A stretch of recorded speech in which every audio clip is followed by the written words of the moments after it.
il faut que moi je sache si la personne est vraiment efficace sur tous les plans. Et ce qui a envoyé le mot du goûter voir. Qu'est-ce que vous en pensez? D'accord, quand j'ai vu l'argument, j'étais en train d'écrire, j'ai souri parce que le goûter voir ne règle pas tous les problèmes. D'ailleurs, même que du point de vue théologique, c'est pas fondé.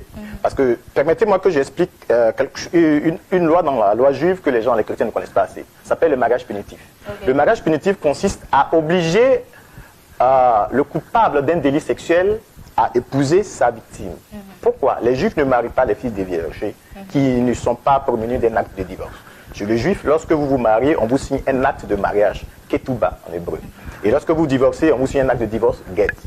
Alors, quand vous allez avec une fille que vous la violez, par exemple, si on vous sépare ou on met l'homme en prison, la fille est déviergée sans avoir eu d'acte de divorce. Voilà, donc, elle ne sera plus mariée, parce que les juifs ne marient pas les femmes, voilà. Donc, on va examiner si la fille est comment on dit ça, elle n'est pas fiancée. Si elle n'est pas fiancée, tant mieux. Si elle n'est pas première-née, alors donc, on vous la donne en mariage. Mais dans un mariage punitif, parce que là, vous allez payer la dot en argent. Or, la dot juive est un symbole, c'est un objet symbolique que vous donnez à la femme, mais vous allez payer la dot en argent, c'est-à-dire que la femme va apparaître comme une femme non mariée. Et si elle vous trompe, quel que soit son comportement, vous ne pouvez pas la renvoyer. Et secondo, lorsque vous détournez une fille, c'est quoi le détournement chez le juif? Quoique il était possible de vivre avec une fille sans avoir payé la dot pour les cadets, il était interdit de convaincre la fille, elle est seule, et avoir son consentement à elle être seule. Le consentement de la fille ne suffisait pas. D'accord. Alors donc, si vous avez fait ça, à la convaincre être seule, quoique elle ait accepté d'aller avec vous, chez le juif, c'est un péché, c'est une erreur. Et donc, vous occupez du même mariage punitif comme dans le cas du viol. D'accord. Vous retrouvez ça dans les références d'Hétéronome 22, versets 28 à 29. Vous allez retrouver Exode aussi 22, versets 16 à 17. Et c'est ce verset qui a induit en erreur. Puisqu'on voit que l'homme connaît la fille avant d'aller devant les parents, on se dit d'abord qu'il faut connaître la fille avant d'aller les parents, sachant pas que c'est un acte ignoble qu'il ne fallait pas faire. C'est un mariage punitif. Pourquoi on le sait? À cause du mot séduit. Vous prenez la Bible, et j'ai repéré dans ce livre, toutes les fois que le mot séduit intervient. Séduit a un sens péjoratif négatif, qui signifie induire, fait tomber dans le péché. D'accord. Il est dit, qui séduira Akab? Un esprit vient se présenter devant l'Éternel, dis-moi. Et comment y parviendras-tu? Je serai un esprit du mensonge dans la bouche de ses prophètes.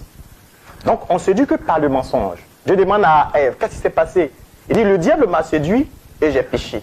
Donc, quand on nous dit séduit, c'est un mot qui revêt un caractère 100% péjoratif. Donc, quand il a écrit, si un homme séduit une vierge non fiancée, séduit ne signifie pas draguer ici. Séduit signifie faire tomber dans le péché. Donc, si un homme fait tomber la fille dans le péché, en dehors de tout consentement des parents. Or, je voulais le rappeler, l'homme quittera son père et sa mère. C'est-à-dire que l'homme peut se passer de la décision de ses parents pour aller se marier, mais jamais la femme. Pour disposer d'une femme, il faut non seulement son consentement, mais le consentement des parents. Des parents. Voilà. Donc, le goûter voir était un argument théologiquement n'est pas fondé. Maintenant, de façon pratique, on dit, bon, il fallait voir si l'homme est viril. De toutes les façons, un homme qui n'est pas viril, s'il décide d'aller au mariage, c'est-à-dire que ce n'est pas un chrétien, il a menti sur sa personne. Mais ça ne résout pas le problème. La virilité n'est pas synonyme de la fécondité. Vous pouvez être viril, mais pas féconde. Vous goûtez un homme et vous constatez que ça va, et vous arrivez au foyer et vous ne faites pas d'enfant. Généralement, c'est la femme qu'on accuse. Voilà. Et donc, quelque temps après, vous n'avez pas d'enfant, vous allez dire, vous allez chasser la femme. Au lieu de se revoir, vous chassez la femme, parce qu'on ne sait pas d'où vient l'erreur, c'est la femme.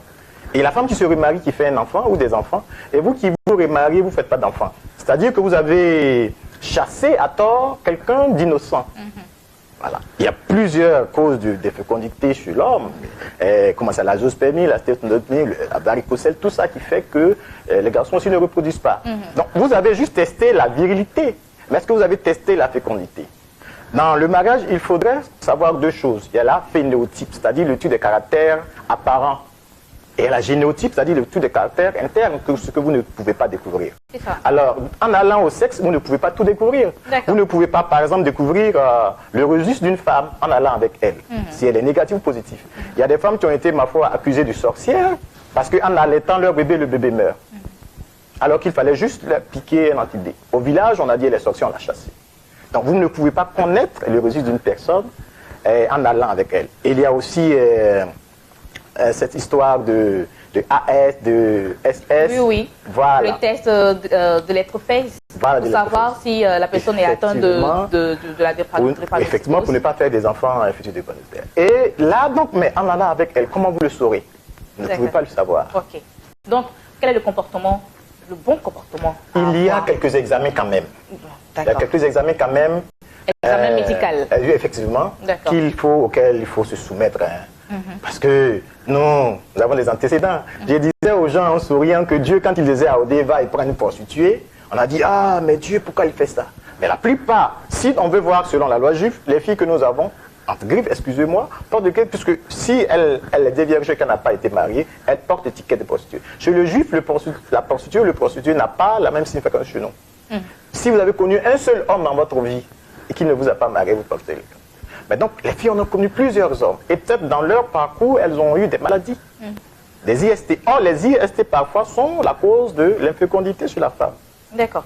Ok. Donc, la bonne attitude à avoir, c'est, dans un premier temps, aller se soumettre aux tests médicaux. Pour savoir si on est en bonne santé, afin d'avoir des enfants en bonne santé et avoir un meilleur mariage. Ensuite, qu'est-ce qu'on devrait faire? Que vous appelez le mariage la dot coutumière, que vous appelez le mariage civil, la priorité pour moi, c'est les parents. Les parents. Ah, d'accord. Ok. Mais c'est pourquoi aujourd'hui, on renvoie les gens qui arrivent à la mairie à la dot. Pas que la dot soit si insuffisante. On se rappelle que hier, l'État avait tendance à vouloir faire supprimer la dot, mais parce qu'on a constaté qu'avec le mariage civil, les gens sautent les trappes des parents. Les parents sont ceux qui prononçaient les bénédictions nuptiales hier. Jusqu'à ce que quelqu'un me donne le compteur, vous ne trouverez pas de traces de bénédiction nuptiale d'un pasteur, d'un homme de Dieu, d'un prophète dans la Bible. C'était la priorité des parents. D'accord. Ok. C'est bien noté. Voilà. Alors, chers téléspectateurs, si vous êtes en voie de vous marier, voici de bonnes informations à avoir et de bonnes attitudes à adopter. Il faut d'abord avoir la bénédiction des parents avant de faire quoi que ce soit. Effectivement. D'accord. Alors, le livre, il est sorti quand exactement? Il est sorti en juin, début juin de cette année, 2024. D'accord. Voilà, édition Edimet. Et comment est-ce qu'on peut l'avoir? Je suis professeur certifié en anglais. Ok, d'accord. Okay. Alors donc, je ne vais pas prendre la responsabilité moi-même de vendre le livre, je n'aurai pas le temps. D'accord. Je travaille. Alors, toute personne qui est intéressée, ou bien tout, maison d'édition, ou bien les librairies, voilà, surtout les librairies, voilà, peuvent vous contacter. Voilà. C'est leur commande, on leur fait la livraison, elles vont vendre. D'accord. Alors, le titre, c'est Le sexe avant ou après le mariage. Voilà, c'est très dénonciations. Important. Les dénonciations, c'est très important. Futur marié, c'est très important. On va laisser les contacts. Je suis au 07 58 34 97 73 ou au 07 18 95 25 40. D'accord. Merci beaucoup, Monsieur Ano Abou-Jean, écrivain. Il est aussi professeur d'anglais. D'anglais. Voilà. Donc, il parle bien l'anglais. Hein? Voilà. Alors, contact 07 58 34 97 73. Aujourd'hui, c'était notre consultant et on parlait de la sexualité avant ou après le mariage.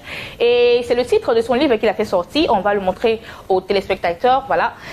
Le sexe avant ou après le mariage, les dénonciations. Voilà. C'est très important de le lire parce qu'il y a beaucoup de secrets dedans à découvrir. Contact, je redonne encore le 07 58 34 97 73. En tout cas, moi, je vais m'en procurer afin d'avoir voilà, quelques secrets à avoir avant le mariage. C'est important. Voilà. Merci beaucoup, Ano Abou-Jean. Oui, mais je vais profiter. Voilà, Bénédicte, voilà ton ouvrage. Ok, merci beaucoup. Alors moi, j'ai mon livre de manière officielle. Je vais bénéficier des secrets qu'il renferme. Je vous incite également à aller vous en procurer. Contact le 07 58 34 97 73. Merci beaucoup, Monsieur Ano. Et quant à nous, nous allons partir maintenant pour Espace Annonce.